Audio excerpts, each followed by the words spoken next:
বিষ্ণু ঈসা ইসলামের কাছে এক সাহাবী এসে বলল, ইয়া রাসূলুল্লাহ আ'তিনি শাইআন, আপনি আমাকে কিছু দান করেন, আমার কিছুই নাই। বিষ্ণু বললেন, তোমার কিছু নাই? সাহাবী বললেন, ইয়া রাসূলুল্লাহ ঘরে আমার শুধু দুইটি জিনিস আছে। কয়টা? চিল্লায় বলেন কয়টা? এক হচ্ছে একটা জামা, দুই হচ্ছে পানি খাওয়ার একটা জগ। বিষ্ণু বললেন, এই দুইটাই নিয়ে আস। বিশ্বনবীর কথা শুনে ওই সাহাবী ঘর থেকে জামা নিয়ে আসলেন, পানি খাওয়ার জগ নিয়ে আসলেন। বিশ্বনবী সাল্লাল্লাহু আলাইহি ওয়াসাল্লাম ওনার মোবারক হাত দিয়ে এক হাতে জামা ধরে আরেক হাতে পানির জগটা ধরে সাহাবীদের দিকে উদ্দেশ্য করে বললেন, মাইয়াশতারি হাদাইন, এই দুইটা জিনিস কেনার মতো কে কে আছে দেখি? কয়েকজন হাত তুললো। বিশ্বনবী বললেন, কত দিয়ে কিনবা?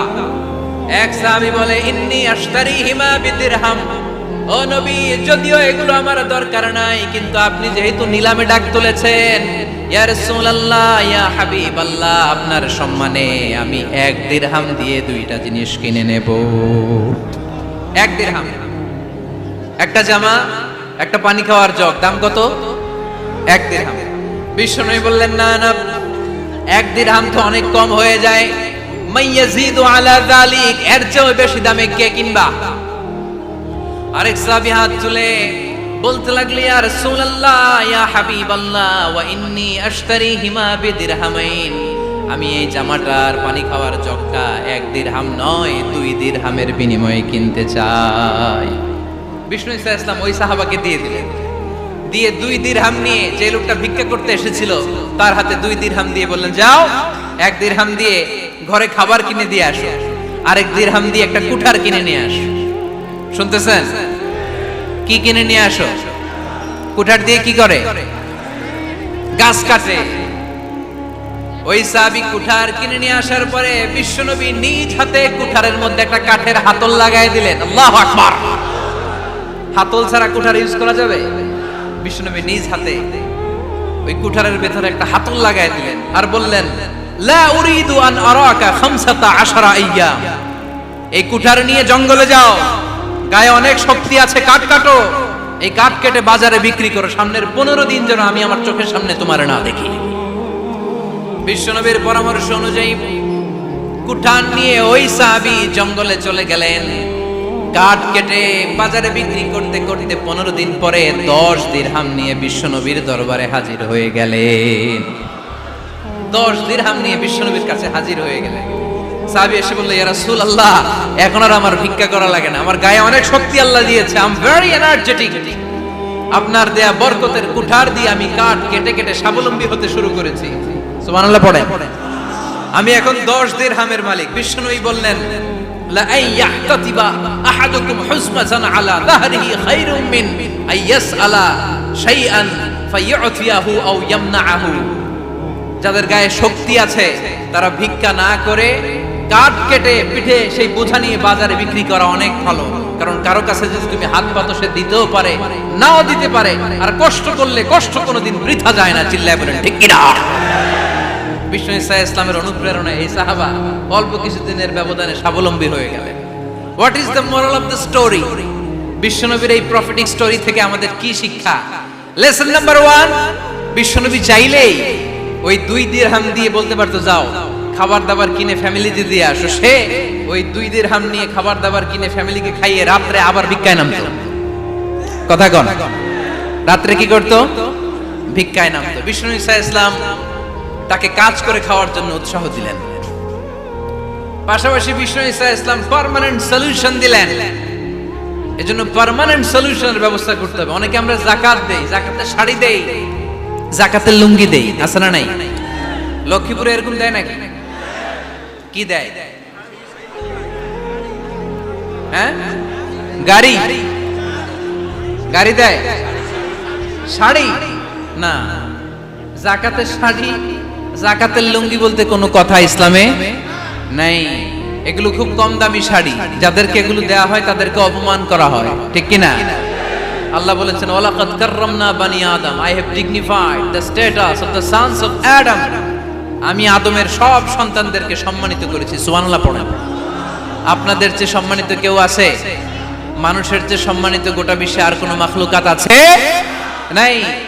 এজন্য যাকাতের শাড়ি দেয়া যাবে না, যাকাতের লুঙ্গি দেয়া যাবে না। যাকাতের শাড়ি আপনারা দেখছেন, এটারে একবার ধোয়ার পরে দ্বিতীয়বার পরা যায় না। মশারি কি পাতলা, এর চেয়েও পাতলা। এই জন্য যাকাতের শাড়ি, যাকাতের লুঙ্গি বলতে ইসলামে কোনো পরিভাষা নাই। আপনাকে স্বাবলম্বী করে দেওয়ার চেষ্টা করতে হবে। যারা লক্ষ্মীপুর জেলায় বিজনেস ম্যাগনেট আছেন, তারা একসাথে হয়ে একটা স্ট্রং যাকাত ম্যানেজমেন্ট প্ল্যাটফর্ম করতে পারেন, যেখান থেকে আপনারা বিভিন্ন থানায়, বিভিন্ন গ্রামে বাছাই করে করে কিছু ভাইদেরকে যাকাত দিতে পারেন স্বাবলম্বী করার উদ্দেশ্যে। যেই ফ্যামিলিকে আছে, কি নাম এটার, পল্লী উন্নয়ন ক্লাব, মাশাআল্লাহ, যাকাত ফান্ড দিয়ে বিদেশে লোক পাঠায়। এর যে সুন্দর পদ্ধতিতে যাকাত বিতরণ আর হতে পারে? যেই লোকটাকে, যেই ছেলেটাকে বিদেশে পাঠানো হয়েছে, ওই ফ্যামিলিটা আর কোনোদিন যাকাতের শাড়ি নেওয়ার জন্য লাইনে দাঁড়াবে? যেই ছেলেটাকে ওনারা অস্ট্রেলিয়ান গাভী কিনে দিছে, দুধ বিক্রি করে যেই ফ্যামিলিটা স্বাবলম্বী হতে শুরু করেছে, তারা আর কোনোদিন যাকাতের লাইনে যেয়ে দাঁড়াবে না। এজন্য যাকাত দিতে হবে স্বাবলম্বী করার জন্য। ইসলাম আমাদেরকে এটাই শিখিয়েছে, কাজ করে খেতে হবে। কাজে লজ্জা নেই, লজ্জা হচ্ছে অলসতায়। লজ্জা কিসে? আজকের আলোচনা থেকে এটা মুখস্থ করে নিতে হবে, কাজে লজ্জা নেই। লক্ষ্মীপুরের ইয়াংস্টারেরা শ্রমে লজ্জা নেই, পরিশ্রমে লজ্জা নেই, লজ্জা অলসতায়। লজ্জা কিসে? আরো জোরে। নবীরা কি এমনি এমনি বসে বসে খাইছে? কঠিন পরিস্থিতিতেও নবীরা পরিশ্রম করে উপার্জন করা লেগেছে, ঠিক কিনা? সাইয়েদনা মারিয়াম আলাইহিস সালাম, যার নামে আল্লাহ তাআলা কোরআনে একটা সূরা দিলেন,